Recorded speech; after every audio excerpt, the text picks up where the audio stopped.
Shalom, salam sukacita buat kita semuanya. Kiranya damai sejahtera yang dari Roh Kudus senantiasa memenuhi kehidupan kita. Sebelum kita masuk dalam renungan kita, mari kita berdoa. Bapa yang baik, Bapa dalam nama Tuhan Yesus Kristus, terima kasih untuk segala kebaikan-Mu Tuhan yang menyertai memberkati hidup kami. Saat ini Tuhan, kami mau masuk dalam renungan harian kami. Marilah Tuhan Engkau membimbing, memimpin kami Tuhan. Biarlah kuasa Roh Kudus-Mu berotoritas menguasai kehidupan kami Tuhan. Demikian juga hamba-Mu yang akan menyampaikan kebenaran firman-Mu. Marilah Tuhan Engkau mengurapi hamba-Mu, memberangkatkan hamba-Mu dengan kuasa Roh Kudus. Terima kasih Bapa, dalam nama Yesus Kristus kami berdoa dan bersyukur. Haleluya. Amin. Saudara terkasih dalam nama Tuhan Yesus Kristus, hari ini kita akan merenungkan firman Tuhan yang terdapat dalam Efesus 4 ayat 25. Dalam ayat ini kita diajak untuk mengembangkan karakter Kristiani yang tercermin dalam sikap dan perilaku kita sehari-hari. Mari kita dengarkan, saya akan membaca ayat ini sebagai landasan renungan kita. Karena itu, buanglah dusta dan berkatalah benar seorang kepada yang lain, karena kita adalah sesama anggota. Amin. Demikian kebenaran firman Tuhan. Seorang penulis yang ingin menulis sebuah buku yang menginspirasi dan mengubah hidup banyak orang. Namun dia sendiri hidup dalam kebohongan dan seringkali berbicara dengan tidak jujur kepada teman-temannya. Setiap kali dia berbicara tentang kejujuran dan integritas dalam bukunya, ia merasa tidak nyaman dan hipokrit.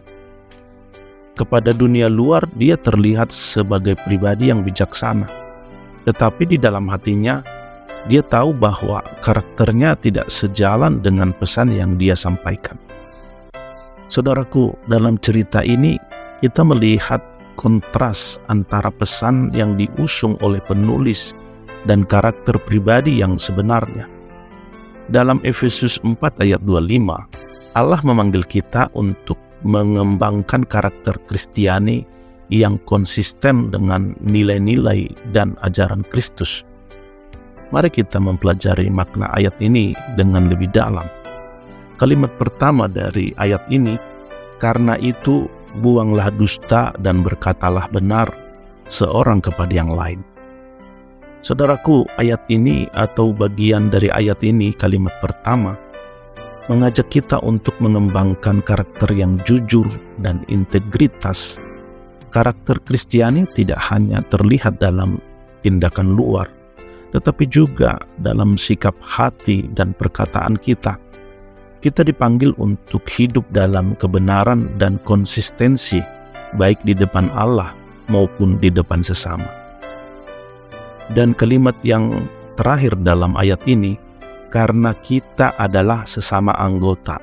Demikian kalimat yang ada di dalam ayat ini. Di sini terletak alasan mengapa karakter Kristiani yang jujur dan integritas sangat penting. Kita adalah bagian dari tubuh Kristus, gerejanya yang dihubungkan oleh kasih dan hubungan rohani. Perilaku dan sikap kita mempengaruhi tidak hanya diri kita sendiri, tetapi juga tubuh Kristus secara keseluruhan. Pada dasarnya, cerita tentang penulis tadi mencerminkan pentingnya kesesuaian antara pesan yang kita sampaikan dan karakter yang kita hidupi. Jika kita ingin mengembangkan karakter Kristiani yang kuat, kita harus hidup dalam konsistensi antara nilai-nilai kita dan tindakan kita sehari-hari. Tanpa kesesuaian ini, kesaksian kita menjadi pudar dan pesan kita kehilangan daya pengaruhnya. Dalam konteks yang lebih luas, Efesus 4 mengajak kita untuk memperhatikan transformasi yang terjadi melalui Kristus dalam hidup kita. Ayat ini berbicara tentang perubahan pikiran dan hati yang menghasilkan perilaku yang benar. Transformasi ini tidak bisa terjadi melalui usaha manusia semata, tetapi melalui kuasa Roh Kudus yang bekerja dalam diri kita. Saudara-saudara yang terkasih, Efesus 4 ayat 25 mengingatkan kita tentang pentingnya mengembangkan karakter Kristiani yang jujur dan konsisten. Mari kita hidup dalam konsistensi antara nilai-nilai yang kita anut dan tindakan kita sehari-hari. Dalam kemerdekaan yang diberikan oleh Kristus, kita dipanggil untuk mengikuti contohnya dalam hidup yang jujur, integritas, dan kasih. Ketika karakter Kristiani kita tercermin dalam sikap dan perilaku kita menjadi saksi yang kuat bagi kasih dan kebenaran Kristus. Marilah kita berdoa agar Roh Kudus membantu kita untuk terus mengembangkan karakter yang mencerminkan Kristus dalam setiap aspek hidup kita.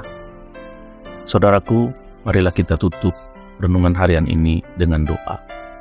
Bapa kami dalam surga, terima kasih buat renungan harian ini. Teruslah Tuhan menuntun, membimbing kami Tuhan dalam perjalanan hidup kami. Sebab kami tidak dapat berjalan sendiri. Marilah Tuhan Engkau menguasai hidup kami Tuhan, berotoritas atas hidup kami. Demikian juga hamba-Mu yang menyampaikan kebenaran firman-Mu. Marilah Tuhan Yesus Kristus Engkau semakin mengurapi hamba-Mu, semakin memakai hamba-Mu untuk menyampaikan kebenaran-kebenaran-Mu. Demikianlah doa kami yang sangat jauh dari sempurna, Tuhan sempurnakan di dalam kasih anugerah-Mu. Dalam nama Yesus Kristus kami berdoa dan bersyukur. Haleluya. Amin. Saudara-saudara terkasih dalam nama Tuhan Yesus Kristus, demikianlah renungan harian kita. Kiranya semuanya menjadi berkat bagi kita. Sampai bertemu kembali dalam renungan harian berikutnya. Terima kasih, Tuhan Yesus memberkati. Haleluya. Amin.